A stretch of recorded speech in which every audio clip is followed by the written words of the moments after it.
Hello বন্ধুরা, আসসালামু আলাইকুম। প্রত্যেক বছর কলকাতা থেকে বেশ কিছু পূজাবার্ষিকী প্রকাশিত হয়, সেগুলো বাংলাদেশে আসলে বিশেষ করে বাতিঘরের মাধ্যমে আমার সংগ্রহ করা হয়। তো এইবার একটু সংগ্রহ করতে দেরি হয়ে গেছে, কারণ এই সংখ্যাগুলো একটু দেরিতে আসছে, অর্থাৎ পূজা শেষ তারপরে গিয়ে এটা আসছে। তো আমি এবার প্রত্যেকবার তো কয়েকটা নিই, তো এইবার নিয়েছি মাত্র এই একটা কিশোর ভারতী।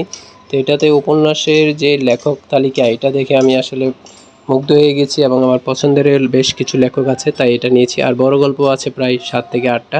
তো এগুলো পড়তে খুব দারুণ লাগে। আর গল্পের সংখ্যা তো অনেকগুলো হয় বরাবরের মতো, অর্থাৎ অনেকগুলো গল্প দেয়। তারপরে থাকে বেশ কিছু দুষ্প্রাপ্য গল্প, কমিক্স এগুলা। আর সর্বশেষ যেটা থাকে সেটা হচ্ছে যে ছড়া কবিতা। আর এটার ইলাস্ট্রেশনগুলো দারুণ, গল্পগুলো লেখাগুলো দারুণ, কালেকশনটাও দারুণ। তো সর্বোপরি আমার এই সংখ্যাটা সংগ্রহ করতে মানে খুব ভালো লাগে।